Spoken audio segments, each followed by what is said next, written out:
See, you go. See? Dude, you chill out. Dude. Chill out. Chill out. Chill out. You know what? Chill out. Why you trying to help me with? You know what? 46-year-old Amanda Williams really thought she had cracked the code on forever when she picked up her younger boo, 41-year-old Tirrell Edwards, a man who puffed himself up as romantic, hardworking, devoted, and occasionally a part-time heavyweight in the argument and violence Olympics. But Amanda, a devout churchgoer who tied forgiveness like it was rent, kept overlooking the red flags waving harder than a praise dance scarf. She convinced herself that this man, who wasn't even close to her ideal, or anybody's ideal, or anyone's, please consider him for 2 minutes list, was her happily ever after. And by the time Amanda finally caught up to what everybody else already knew, that Tirrell was absolutely not the one, the clock had already run out. Welcome to the American Crime Femicide channel. Please like, share, subscribe, and hit the notification bell for future uploads. Amanda was born in Cleveland, Ohio on April 18, 1977, into one of those tight-knit families that believed faith, education, and entrepreneurship were the holy trinity of survival. She grew up checking every box: the good daughter, the ambitious student, the polished professional. She pledged Delta Sigma Theta, the sorority built on service and leadership, the kind that produces women too solid, too wise, too grounded to ever end up trapped in the mess she eventually found herself in. But life doesn't care about resumes. And while the world expected Amanda to climb corporate ladders, she found her throne elsewhere, behind a salon chair, crafting beauty and rebuilding women one hairstyle at a time. For more than 25 years, Amanda ran her chair like a therapy office, equal parts hairstylist, counselor, and emotional EMT. Clients came for the style but stayed because she listened, really listened, like she collected souls for a living. Her smile was disarming, her energy magnetic, and by the time a woman left her chair, she wasn't just slayed, she was spiritually rebooted. The love people had for Amanda stretched across Cleveland, reaching women who swore she saved their sanity one appointment at a time. And in 2021, while other small businesses folded like cheap lawn chairs, Amanda did the unthinkable. She opened a La Mode Stylist in University Heights and made it thrive.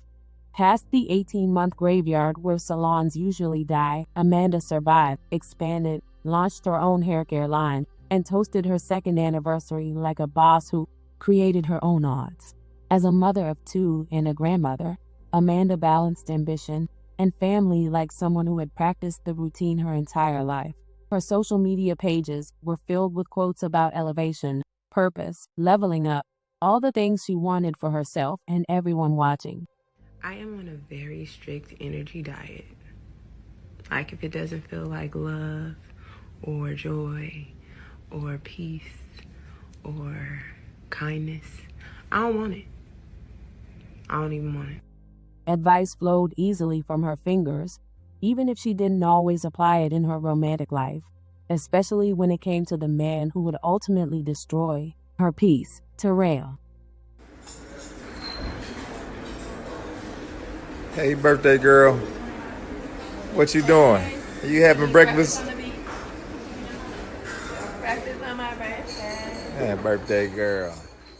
Their 6-year on-again, off-again relationship wasn't a love story. It was a weather report. Mostly hot, sometimes violently stormy, always unpredictable. Periods of domestic abuse were sprinkled between reconciliations like they were normal relationship milestones. His insecurities were the heartbeat of every argument. He worked 2 jobs and paid child support for 3 minor kids, yet somehow still managed to check on Amanda like she was his 4th dependent.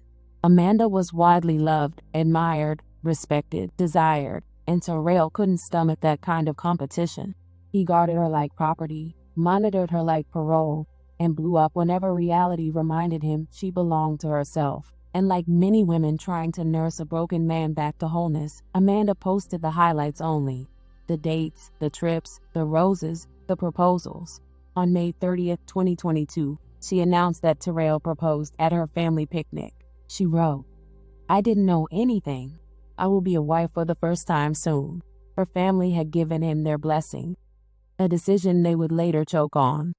On October 9, 2023, Amanda returned from a cosmetology convention, energized, successful, fresh from leveling up her craft, and made the fatal mistake of not responding instantly to a text message from her fiancé. That tiny delay was enough to ignite the kind of argument only insecure, unstable men can sustain for hours. While the temperature outside sat at 43 degrees, the emotional climate inside her home dropped far below freezing. When she cut off his phone service during an argument, Tirrell spun into a tailspin, proving the phone plan wasn't the only thing she should have disconnected. They went back and forth in the basement, keeping the chaos away from her daughter and granddaughter upstairs. But the yelling, the tension, the danger, it was all too familiar. She told him to leave, repeatedly. He packed like he heard her, but stayed like he didn't. Meanwhile, old skeletons crawled out of the closet. A 2019 assault on Amanda, a 2020 restraining order from another woman accusing him of stalking and threats. Red flags Amanda had prayed over instead of running from. By evening, the situation spiraled into its final horror show. Inside their bedroom, a place meant for sleep, love, or silence, Tirrell Edwards used Amanda's own revolver to fire 6 shots into the woman who had once forgiven him too many times. When police arrived at the Sunset Drive home on October 10, the scene was every first responder's nightmare. Amanda bleeding out on her bedroom floor. She was rushed to South Point Hospital, but the damage was irreversible. Meanwhile, Tirrell rehearsed his alibi like a man who'd had plenty of practice lying. He claimed she held him hostage with a knife, claimed she lunged, claimed he was merely defending himself from the woman he'd terrorized for years. She come back upstairs with the knife, so I recorded her again. She grabbed the phone out of my hand while I'm trying to record and took the knife and poked the screen and pushed the screen on the phone. Then she slinged the phone. And then she come charging me, so I'm running around the room. I jump up down the bed, and when I jump up down the bed, she trying to come around on me with the knife, so I grabbed her gun from under the mattress, and she jumped, she was trying to come out. I shot, man. I kept telling her, baby, calm down, put the knife down, stop. But investigators discovered he had recorded parts of the argument himself, and the cell phone footage didn't lie. Amanda had set the knife down before approaching him. Tirrell's story was already cracking. Still, police initially released him. Insufficient evidence, they said, sparking outrage in a community that knew exactly what kind of man he was. Amanda's family refused to let the system bury her story. They flooded social media with the truth, screenshots, messages, history.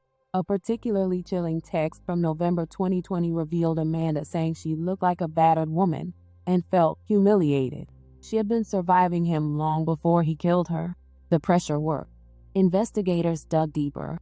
They found the old arrest, the restraining order, the pattern everyone else already knew existed. Her family held a press conference with Reverend Vernon demanding Tirrell be taken into custody. We are standing here on behalf of Amanda Williams, particularly Amanda Williams' family. To my right is her daughter, to my left is her precious mama. Behind me, her brothers and aunties and family members. Also accompanying me is her beloved sorority, Delta Sigma Theta, who all took off work and did what they had to do to get here, accompanied with local pastors and persons who just appreciated her life. And we are just stunned and aghast that she's no longer with us. To give some quick context, on this past Thursday, we said our tearful goodbyes and we eulogized her from this same stage. On Saturday night, after making sure that we did what we had to do for her spiritually and pastorally for the family, my mind turned toward advocacy. And in that, I talked with her family, and then I talked with her dear sorority sisters, and it sort of just became apparent that they kind of needed a little bit of leadership to pull it all together.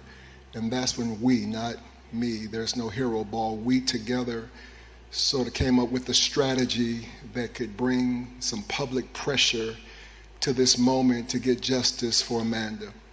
So the idea was to call Prosecutor O'Malley, by the hundreds, by the thousands of necessary, leaving emails and phone calls to put public pressure to bring some kind of indictment. I was told by the leadership of Warrensville that the person that could ultimately bring charges that would fall in the lap of Prosecutor O'Malley, who would of course then gather a grand jury, and the grand jury will have to ultimately decide if the person responsible should be held accountable. Let me just say this. I called and we left all kinds of messages, and Prosecutor O'Malley called me yesterday. And we talked in length, and I told him that I had to bombard his offices with emails and phone calls because in the tradition of the black church and certainly black fraternities working together, sometimes it is only public pressure that moves the needle.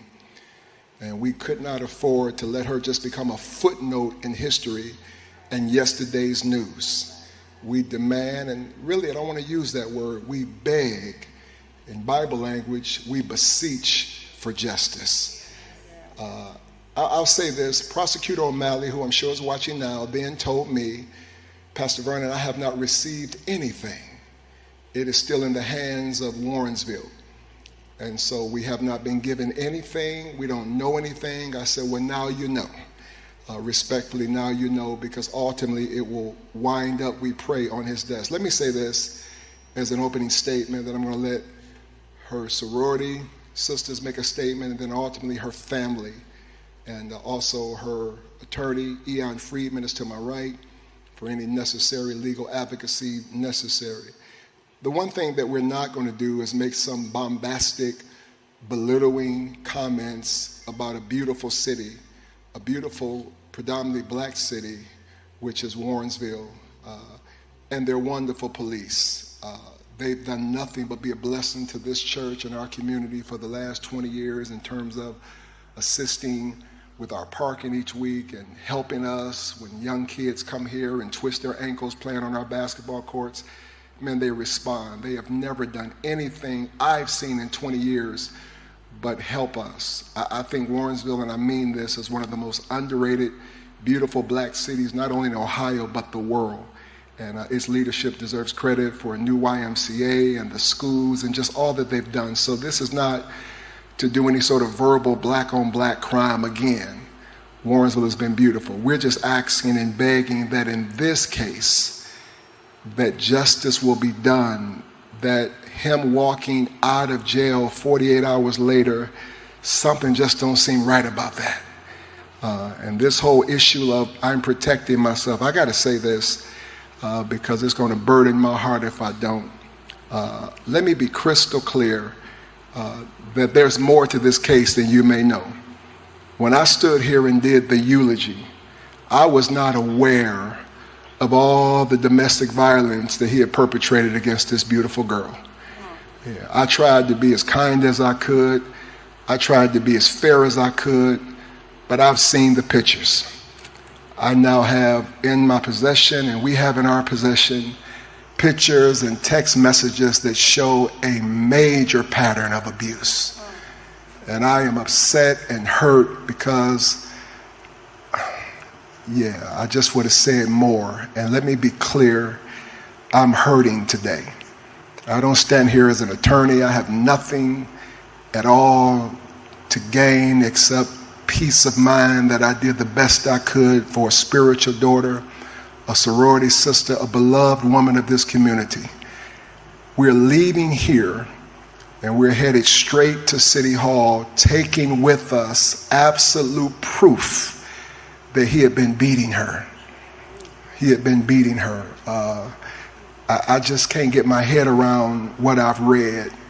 I'm sorry for kicking you in your face. I'm sorry for slamming you. And if you could have seen her face, and I'm tempted, the only reason the pictures are not going up is because her daughter called me last night, because her daughter at first wanted to put these pictures up. And she called me late last night and said, I want people to remember my mama the beautiful way she was. But we're going to bring those pictures straight to you, to the chief of police here in Warrensville, who's an awesome man. comes and helps us again anytime we need him. Awesome, awesome. And I mean that. I'm not just saying that. The police of Warrensville, the leadership, Mayor Sellers, have done nothing but help us as a church, help us as a community. I'm proud to have my church situated in Warrensville. That's why I believe they're going to do what's right and do it expeditiously. Those pictures, those videos, and any IT people can check it. These texts came from him. These pictures of her showing herself. Was she wrong? Like many, many, not only black women, but white and Latino women. All women of all colors who stay in stuff too long. Yes, guilty, guilty. I wish I would have known. I would have snatched her out. This being Domestic Violence Month, I think another issue of being romantically involved, to use Christian language, a soul tie, where you so caught up in somebody that you just keep. So what did I see? I saw a pattern of domestic abuse. Watch this. This whole pattern of abuse, apology. Abuse, apology. It's all throughout the thread. Abuse, apology. And then watch this, acquiescing. Her, okay, man, I would have snatched her out. Yes, guilty, guilty. She should have left. That does not justify you taking her life. Now then the question that begs asking is, what does those pictures and that text thread have to do with what happened that day that she was killed? Because it shows a pattern of manipulation and abuse. It shows a pattern of manipulation and abuse that I believe that manipulation, even to the last moment of trying to make it look like she crazy black woman, when you the one that was beating the hell out of her. And the fact that you get to watch this, and I don't want to come across as, but I just think the worst thing in the world is at the end now, we're going to paint her as crazy. When all throughout this thread, I see nothing but a beautiful, sweet girl trying to love you, trying to love the perpetrator. So we are bringing these pictures right now. As soon as this is over, we are on our way to Warrensville City Hall. I talked with the mayor this morning. He said he's waiting on me. We want to make sure there is video proof, everybody, whoever, to show that we are handing over this. And then finally, I know that you cannot watch this or see these or view these photos and read these texts and not see that this was more than an isolated incident. I believe in my heart to the last moment, it was planned to make her look like she's some crazy woman. I think the whole thing was set up, and in the words of Flavor Flav, don't believe the hype. No, it's more to it than this. 23 days after killing Amanda, a grand jury finally indicted Edwards. Aggravated murder, felonious assault, domestic violence. The full roster of charges a man collects when he's run out of lies. He turned himself in on November 3, 2023, sat on a $1 million bond, and walked into trial claiming, again, self-defense. The jury wasn't buying it. The shaky phone video, Dr. Mooney's medical testimony, and the evidence of prior abuse shredded his narrative. Prosecutors highlighted what he never did. He never told her he had her gun, never told her to stop, never tried to leave. His actions weren't fear, they were control. They were murder. On March 4, 2024, the jury acquitted him of aggravated murder, but convicted him of 2 counts of murder, 2 counts of felonious assault, and domestic violence. All rise for the jury. Jurors, if you'll please come in.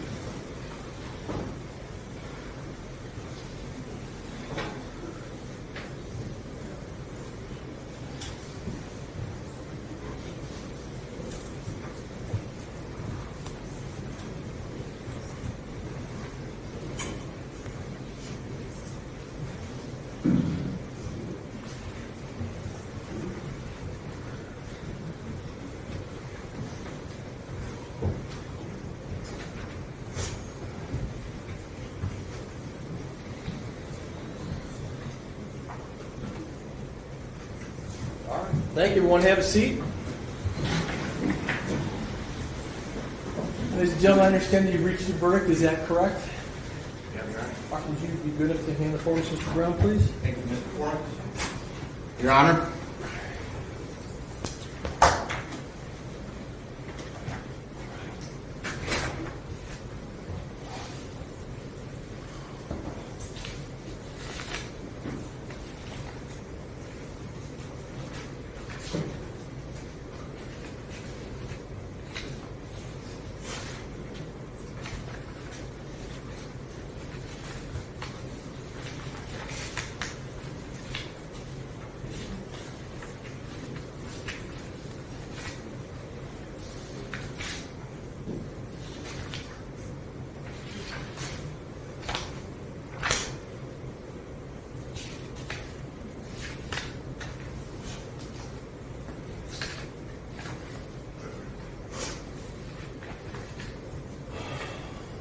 All right.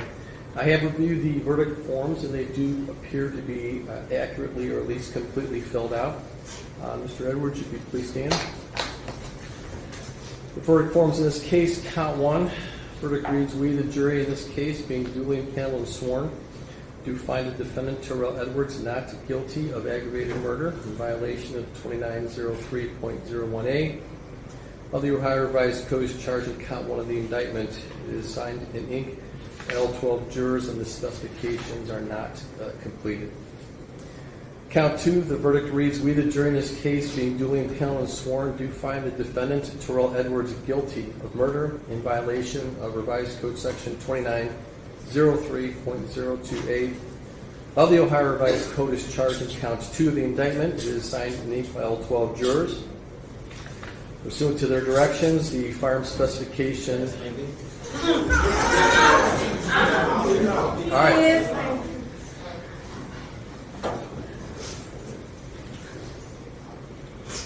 First firearm specification, we the jury in this case, having found the defendant guilty of murder, further find and specify that the defendant, Tirrell Edwards, did have a firearm on or about his person or under his control while committing the offense of murder as charged in count two of the indictment. It is signed in ink by all 12 jurors. Firearm specification 2 reads, we, the jury in this case, having found defendant guilty of murder, further find and specify that the defendant, Tirrell Edwards, did have a firearm on or about his person or under his control while committing the offense and displayed the firearm, brandished the firearm, indicated he possessed the firearm or used it to facilitate the offense of murder. It's charged in count two of the indictment. It is filled out in ink by all 12 jurors. Verdict form for count three, charge of murder. We, the jury in this case, being duly impaneled and sworn, do find the defendant, Tirrell Edwards, guilty of murder in violation of Revised Code Section 2903.02b of the Ohio Revised Code. It's charged in count three of the indictment. It is filled out in ink by all 12 jurors.